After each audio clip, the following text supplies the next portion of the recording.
one thing is you're going to start with wet clay to begin with, and sometimes I stamp into the clay to start with, and that is one element that plays with all the other parts of it. So that we're not talking about clay today, but that's, you know, you want to think through your piece from the beginning and start out with the clay and see if there's some element there that's going to be fun to play with the other techniques that we've got. So that's the starting out. Secondly is just glazing, which I'm sure you all know this kind of part, which is if I dip in one glaze, then I paint wax, and then I dip in another glaze. So that's kind of another basic thing that you all know that you're going to use, and I didn't put that in here. Well, I guess it's number one, but that's on there. Then, like, sometimes I play by adding a decal or good lines, and it tends to bleed together. It depends a lot on the glazes you're using. So, for instance, this is one of that sort of thing, and if the glazes are stiffer, like that one that we were just looking at, are runnier glazes. The shiny ones tend to be a little more runny. The matte ones are a little stay in their place a little better.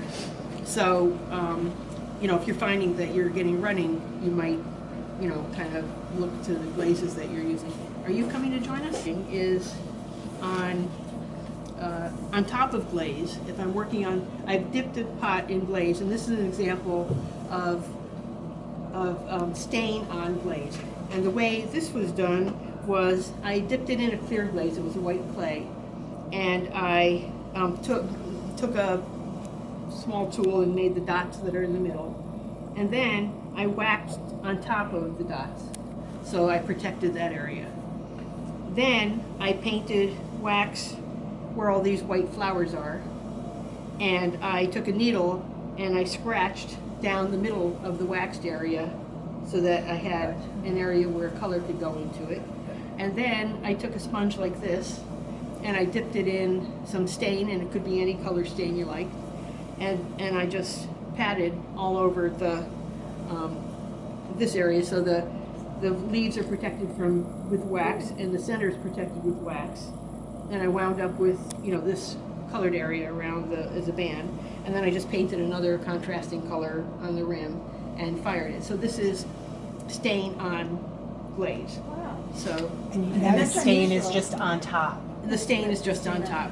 And did you put the pattern on? What's that? I painted okay. The other thing you can do is you can draw with pencil on greenware, or even on a pot that you've glazed already. It'll burn off, and if you don't scratch too hard, you won't go through it. You'll just get a line, and that way you can plan your design. So I do that. That's another, you know, kind of tip for getting your designs up, so you can, you know, you're kind of like just making it up as you go along necessarily. And is it okay for that stain to be what comes in contact with food? Oh yeah, because okay. it melts right into the glaze. Okay. And what I use is I actually just buy Mason powdered stains, and I mix them with water so that they're kind of watery. Although you keep mixing them every time you dip because they settle and then there's water on the top, you know. But I don't use the jarred underglaze stains and things. I think if they're thick, I haven't used them, but I'm guessing that because they're creamy, they might not run away off of the wax as well. And so you want it to be a relatively watery kind of preparation to, So the surface of where you did the clear glaze, then you put the stain on top, is shiny or matte? It's shiny. It's the same as the Really? glaze. Yeah. And so you can use Because it'll melt into the glaze. Right. Yep. All these things. What am I? Well. So you use a mason stain with water as your stain? Yeah. Okay. We use sometimes the back of a brush or something. When I use a brush tip, sometimes it kind of comes out all funny. But if you just dip this in your color and, you know, kind of go like that, you can get a pretty good, you know, round dot. Oh, okay. And then you put wax on the dots? And then I put wax on the dots. And two things about the wax. One is I mix green food coloring into the wax, especially if I'm working on a white background, because I can see it. And like on this particular one, when I sponged on the color for the circular part here, I and I wanted to get into the lines of the leaves that I made, the veins, I went back with a brush and put those in, because when I patted the glaze on with the sponge, it didn't go into the lines. So, you know, I also mix my wax about roughly half and half with water. I never use it all the way full strength. I find that it's sort of gloppy and it's hard to get Yeah, detail. I've heard And it also smells less in the firing because there's not as much wax. And I use that same combination when I'm waxing the bottoms of things, when I'm glazing, when I'm dip glazing. So, and the other thing is, if you ever, well, that's later. So, all right, so that's that. So the next thing we're going to talk about is working on greenware. So one of the things, the next thing here, engraving into, number 2 is engraving into wax on greenware or leather hard clay. So this is an example of what that is. And so I would take some wax. I've got a piece of greenware. Maybe I'll use one of these. And I'm going to paint wax. If you want to, you could have drawn a design with pencil on here, and then waxed mainly where your design was, kind of over, you know, going beyond the pencil lines a little bit. So, and you know, if you put on wax, it, you know, the second coat is going to resist itself, so you only really need one good coat, and then you let this dry so you don't see that it's got moisture, you know, that it's sort of settled in. And then I take this one. I don't put too much of this.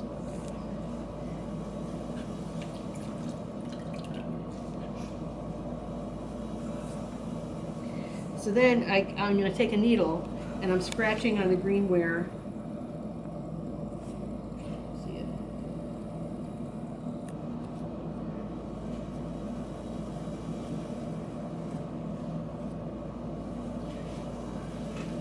So I scratched a design into it, and then I take a sponge with cold water. It has to be cold water. If you've got warm water, you know, it's in the winter, you're tempted to use warm water because it's not fun. But if you use warm water, it's wax, so, you know.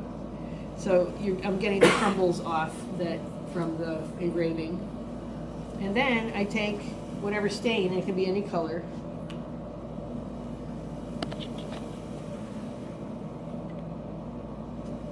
and I just go where the scratches were. It's not working. And then you take a dry sponge and you can wipe off the excess, and it leaves it only in the lines. So what's nice about this is that it's pretty hard with brushes and other tools to get really fine lines in clay.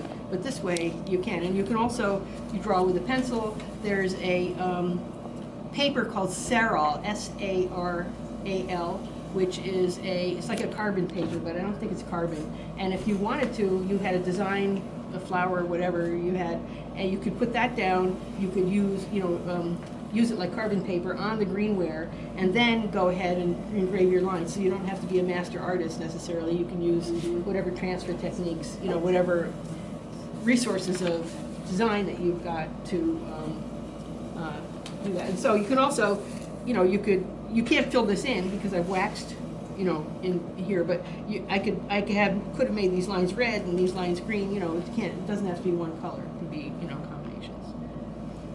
So that's the engraving wax into greenware leather hardened. So here on the page, there's sort of examples of some of the ways that I've combined these with other things. So the one in the middle is on the greenware cup. I did that engraving thing down the middle, but on the outside, I've got wax resist glaze technique. And what I do here is when I go to start this and do this engraving, I take on my greenware piece, I take some painter's tape and I run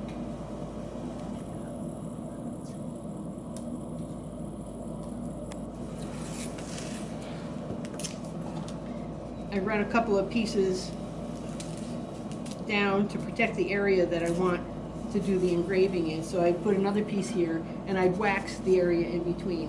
And then I take my, you know, I can transfer my design, take whatever, take my needle, you can see in that middle one, I have sort of like a geometric design, and put that down the middle. Then, I put this in the bisque kiln. When it comes out, I've got this engraved design down, it'll actually look black. I'm using copper here, and it comes out black, but whatever color you use. So you've got that area that's, you know, the design is on it, and the rest of the pot is blank. Then, what I do is I put more tape down on either side of my engraved panel, and I paint a clear glaze over that. And then I paint wax over the clear glaze. Then I sell my, you know, it's like it takes you like a whole day to make something, and then you sell it for $25, but you know, you're having a good time. So, and keep your day job, which I never did. I've always been a potter. But in any case, so then it comes out, it's bisqued. I dip it in one color lots of times, which is on this picture. It's kind of like this design here. And then I wax over that, and then I dip it in another color. But in the meantime, I've got glaze and wax over my engraving, which protects it. And it could go around, you know, it can be scattered around, you know, so you can, it doesn't have to be in a panel down the side. If it would probably need to be a straight line if you're going to use this tape to protect it, but you don't even need the tape if you, let's say I had made, you know, some kind of, you know, bunny rabbit here that I wanted, that I engraved, and that's, so I could just take clear glaze and just paint that over the bunny rabbit, and then take wax and paint it over the bunny rabbit, and then do all this, you know, dipping glaze after it. So it doesn't have to be with a tape panel, as long as you get wax over it. And I just do this because in this particular design, I wanted a clean. Now we're going to do a raised design with using wax resist. So this mug here, and you can pass it around, you'll see that it's got a raised design on it, which looks like it might have been carved, but it's not. So the way that's done is I just take my wax. I can do, again, I could do, you know,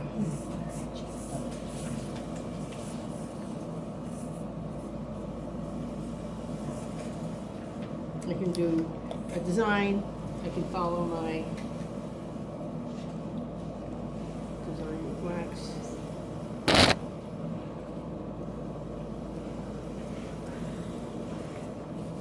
And I think we're going to set this aside for a little while because this works a lot better if it sits. And if you can make a note on here, and maybe I did it. If it can sit overnight, that's the best. If you come back in a couple of hours, that's probably good enough. And I sometimes, I'll do it in a little while, you'll see. So what I'm going to do in the next step is take cold water with a sponge that's pretty wet, and I'm going to scrub. And what's going to happen is where the wax is, it's going to protect the clay, and where there is no wax, it'll erode down to another level, which is what's happening there. And then if you dip it in a glaze that is good at running off of edges, you'll get the design kind of emphasized and highlighted. So sort of back to your the question a little bit is, I didn't do it, well I can do it here. Well, you could take a sponge, dip it in any colored underglaze, and this could be the creamy ones, it doesn't matter, and pat it on all over. Then you can take this wax and paint your design on top of your sponged color or painted color, or you know, it could be a solid color painted on, it doesn't, you know, whatever you like. And then you would take your sponge and rub it down, and what you'd end up is this. So I patted these two colors, the purple and the yellow, all over, and then I waxed my design, and then I scrubbed it. And it removed it wherever there was no wax. And if I had kept on scrubbing, I could have had these lines not just colored, but raised. So they'd stand up from the background. And that, yeah. So what causes it to be raised is that you wear down. Right, you're eroding. I think So I'm going to try. does that take quite a long time? No, I'm going to A lot show of you. I water, think or- we're going to try it with this and see if it works. Sometimes it Better does. with non-grogged clay. Yeah, you don't want okay. grog clay, and you want cold water and a nice smooth sponge. and you first just get it wet. And then you're going to just, it's sort of like really, it's like buffing. It's like really light and fast and fairly wet. So if you don't leave it long enough, sometimes you also don't, thin lines sometimes get eroded from the sides and you're going to lose them. You can always put a little more wax on if you want to, if you lose too much. But you want to use relatively thick lines. So I'm getting this fairly wet, and I'm squeezing my sponge out and cleaning it in between because the clay is abrasive, and if you leave a lot of clay on the sponge, it's going to take away, it's going to start wearing out the wax. So here, the other, okay, well, Yeah, you see it raising. see it coming up? Yep.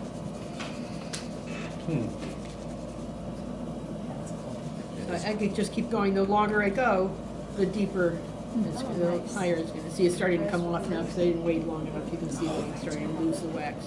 But you get the idea. And Wayne Smith actually does the opposite. He waxes the background. Oh, yeah? That's hard. Oh, that's hard. Okay, the other thing now, see, now I can go back to this, yeah. So kind of like this thing where I'm engraving into the wax and I got that line. Here, if I wanted to, I can go in and scratch into here. And then I'm just going to sponge off the crumbles. And then I could take my color and put it into the lines. That's good. So there I've combined, a raised design and this is soft clay. To do this, to take off the excess, I use a dry sponge. So I'm just gonna go back and take that off. So here's a way to combine a raised design with engraved designs. So then that's going to be bisque. This is going to be bisque. And And what kind of glazing did you do? Okay, so depending on, for the raised design types of things, I use a glaze that will run into, off of edges. So it'll show up, and that mug that I was passing around, that's another example of a glaze that water. Sometimes when I do this, I use a thicker, I don't water the wax down as much. So then it's a little bit more resistant to the scrubbing.